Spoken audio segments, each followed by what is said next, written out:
म्हणे ती मन या 70 वर्षात 75 वर्षात कुणी मुलीली असेल तर ते फक्त मराठ्याने मराठ्यांपुढे शांत चालत नाही.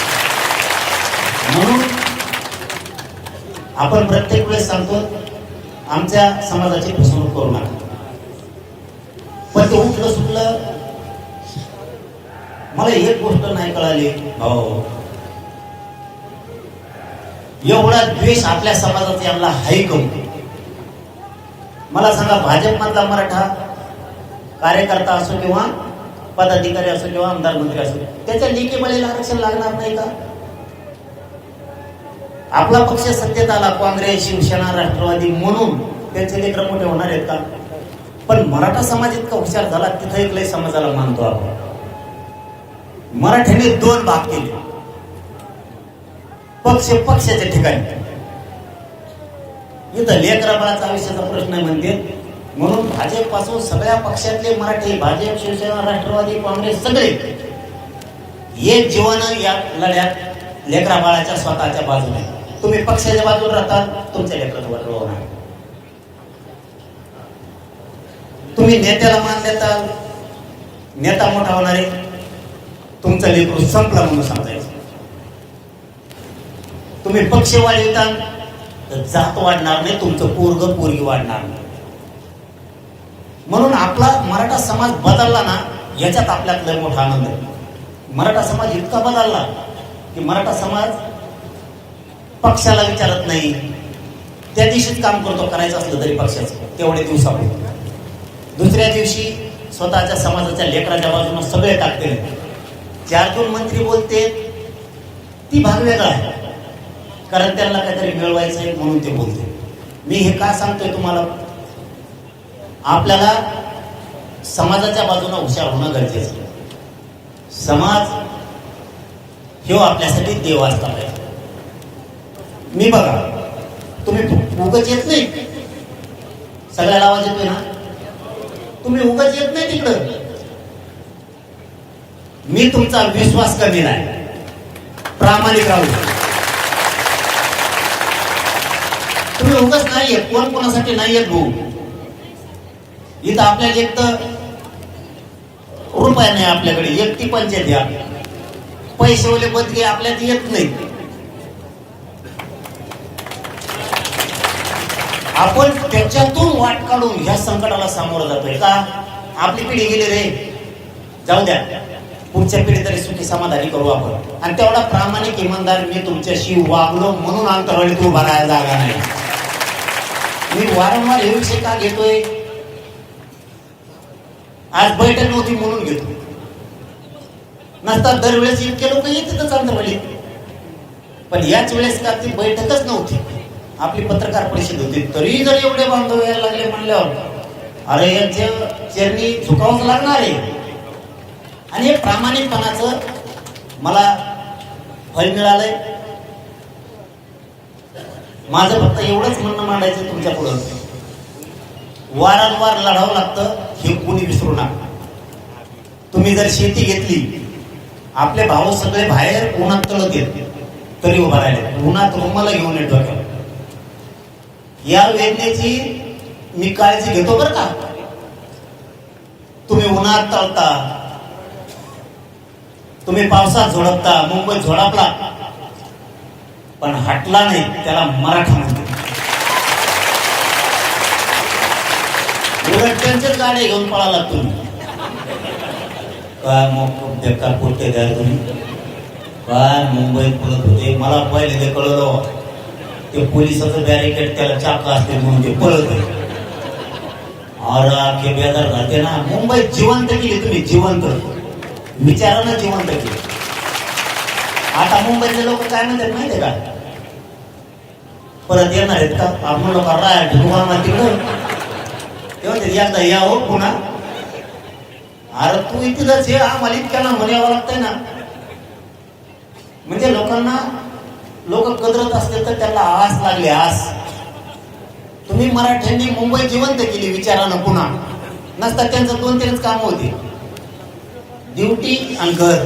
झोपलाच लगेच, उठ लागे निघालाच ड्युटीला. हे आपण नवीन एक वातावरण तयार केलं. आपण एक नवीन शांततेची दिशा दिली. आता पण शांततेतच होणार आहे, पण आंदोलन भाऊ असं होणार आहे. आता असं करायचं.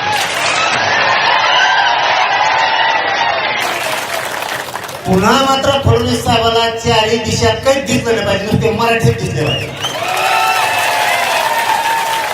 माझं फडणवीस साहेबांबद्दल वाईट मत नाही, पण माझ्या समाजाचं वाटलं होणार असलं तर मी तुम्हाला कोणालाच मोजिणार नाही.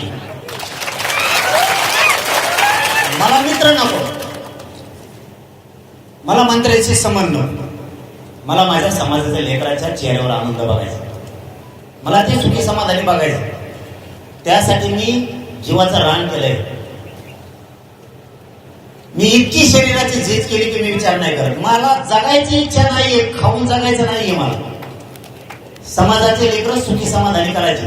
तो रिझल्ट दिलाय मी समाजाला, म्हणून समाज एका बाजूला तो रिझल्ट दिला नसता समाज उभा राहिला नसता. मी फडणवीस साहेबांना दोष नाही देत. माझं म्हणणं आहे की तुम्ही हैदराबादचा जी.आर. काढला, प्रमाणपत्र फडणवीस साहेब तुम्ही रोखले का?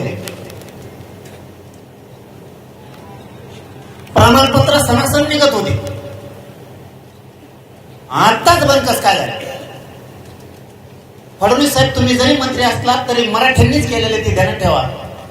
तुम्हाला वाटत नाही तुम्ही हुशार आहेत, पण गोर गरीब शेतकरी मराठा सुद्धा लय हुशार आहे, तुम्ही विसरू नका. तुम्ही आमचे प्रमाणपत्र तुम्ही रोखले, त्याचं कारण सांगतो मी. आज मी तुमच्या पुढे सगळं बोलणार आहे. तुम्हाला ऊन लागतंय, सगळ्या बाजूला उन्हात तळाचे पोरं याची सुद्धा जाणीव आहे, पण आपण तळल्याशिवाय आपल्या लेकराला सुखाची सावली नाही येणार. आपण झिजू तेव्हा आपली पुढची पिढी मोठी होणार आहे. अधिकाऱ्यांना जर विचारलं ना, कुणबी प्रमाणपत्र हैदराबादच्या गॅझेटनुसार द्या, ते म्हणते सरकारनं सांगितलं आम्हाला देऊ नका. मग याला जबाबदार कोण? देवेंद्र फडणवीस साहेबच, दुसरा कोणी नाही. त्याचं कारण पण सांगतो लगेच. मी पहिल्यांदा सांगितलं त्यांचा काय मी विरोधक नाही, पण जे सत्य आहे ते मी सांगणारच. त्याचं कारण असं आहे, एक 4-5 महिन्यापूर्वीचं भाषण बघा तुम्ही फडणवीस साहेबांनी. फडणवीस साहेबांनी 4-5 महिन्यापूर्वी अधिवेशनात भाषण केलं. मंत्र्याला किंमत नाही असं ते म्हणले. मुख्यमंत्री सर्व असतात. मग आमचे प्रमाणपत्र सुद्धा तुम्हीच रोखले. आता भूतकाळ नव्हते. भाग दुसरा, पहिला अगोदर क्लिअर करू की हैदराबादचं गॅझेटियरचा जी.आर. काढला, त्याची अंमलबजावणी पण सरकारनं केली. त्याचं कारण असं की सरकारनं एक जाहीर स्टेटमेंट केले, 308 कुणबी प्रमाणपत्र गॅझेटियर प्रमाणे निघाले. याचा अर्थ हैदराबादचा जी.आर. लागू झाला, अंमलबजावणी झाली, त्याचा अर्थ असा आहे. पण तिथून पुढचे प्रमाणपत्र का दिले नाही? तुम्ही जी स्थानिक चौकशीचा अहवाल तयार केला त्यानुसारच कुणबी प्रमाणपत्र आम्हाला पाहिजे, त्यानुसारच तुम्ही प्रमाणपत्र द्या. फडणवीस साहेब या गोरगरिबांच्या मनाची का कवा माझ्या तुम्हीच करा. काय करायचं आम्हाला राजकारणाचं, सत्तेचं, भट्ट्याचं? मला नाही हवं त्याची, माझ्या समाजाला पण नाही, पण आमच्या लेकर नाही मरून देऊ शकत आम्ही. तुम्हीच नाही, तुमच्या 50 पिढ्या बी आल्या तरी मी मराठ्याला फडणवीस साहेब धक्का बी लागू देणार नाही. तुम्ही कितीही ताकद लावा, मराठ्यांचं वाटलं नाही होऊ देत.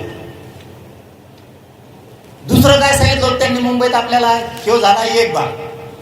हैदराबादच्या जी.आर. प्रमाणे मराठवाड्यातले मराठे हे सगळे कुणबी.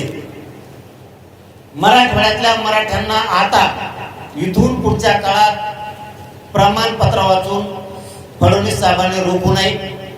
सगळ्यांना कुणबी प्रमाणपत्र देऊन सगळ्यांच्या व्हॅलिडिटी द्यायच्या. आंदोलनाच्या तारखेच्या आत, नसता आंदोलन भयानक होणार आहे. दुसरा भाग, 58 लाख कुणबी नोंदी सापडल्या, त्याचे सगळे प्रमाणपत्र द्या. ग्रामपंचायतला महाराष्ट्रातल्या ज्या 58 लाख नोंदी सापडल्या त्या ग्रामपंचायतला लावा. मुख्यमंत्री एकनाथ शिंदे साहेबांनी त्यावेळेस अभियान घेतले होते. जे सत्य आहे ते करायला दिलखुलास केलं पाहिजे या मताच्या आम्ही. एकनाथ शिंदे साहेबांनी अभियान घेऊ प्रमाणपत्र दिले, कारण नोंदी सापडले तर घ्यायचं काय का?